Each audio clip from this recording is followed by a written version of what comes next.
మోదీ గారి ద్వారానే సాధ్యమైంది.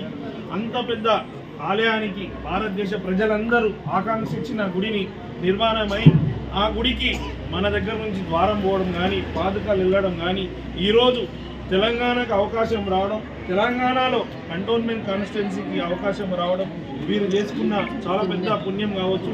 పుణ్యజన్మ సుకృతంతో ఈ మూడు కూడా ఈరోజు లడ్డు కూడా మన దగ్గరికి వెళ్ళిందంటే ఆ రాముడు చూపు, రాముడు ఆశీర్వాదం మన పైన లేకుంటే ఇది సాధ్యం కాదు.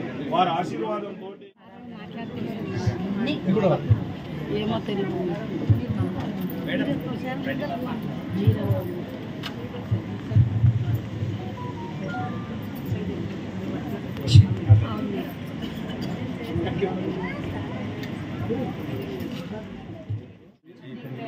మీరు అక్కడి నుంచి తీసుకుంటారా?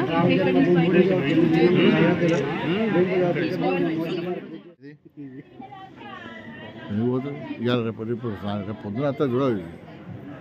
ఇంతకుముందు డిలే లేదు.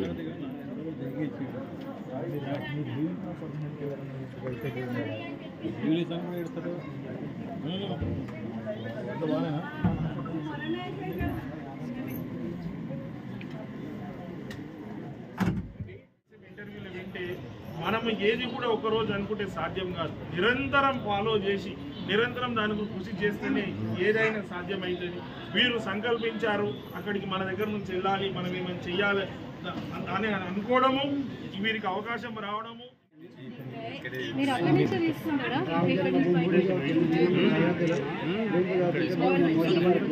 తీసుకోవడం డిసైడ్ చేసుకున్నాము. స్టార్టింగ్ రోజు నుంచి మనం ఓపెనింగ్ దాన్ని లెక్కేసి ఇస్తామనుకున్నామని. ఫస్ట్ ఏదో చిన్న లెక్కిస్తామనుకున్నాం. చిన్నది ఇస్తే బాగుండదు. అంత పెద్ద ప్రపంచంలోనే నెంబర్ 1 గుడి కడుతున్నారు. నా భాగ్యం మనకి ఏదైనా మంచిగా కావాలని ఆ రోజు సంకల్పం చేసుకున్నామని. అదే ప్రకారం మనకి 20 రోజులు ఓపెన్ అవుతుందండి. దానికోసం లడ్డు చేద్దాము. రోజుకు 1 కిలో లడ్డు 1265 రోజులు అవుతుందండి. దానికి రోజుకు 1 కిలో చేసి మనం సమర్పించాలని చేసినాము. మనం అప్లై చేసి బీసీఏసి ఫ్యాన్లు పెట్టాము. ఫ్యాన్లు అది కూల్ అవుతుంది. ఒకవేళ వేడి అవుతుంది అది గుంజేస్తుంది. దానికి మళ్ళీ డోర్లు పెట్టినాము. డోర్లు పెట్టిన తర్వాత పైన కూడా థర్మాకోల్ పెట్టాము. ఎండ సైడ్ కూడా దాని మీద పడకుండా దాని ప్రికాషన్ తీసుకున్నామని. లడ్డు తయారులో ఎంతమంది మా దగ్గర ఒక పర్మనెంట్ స్టాఫ్ వాళ్ళందరూ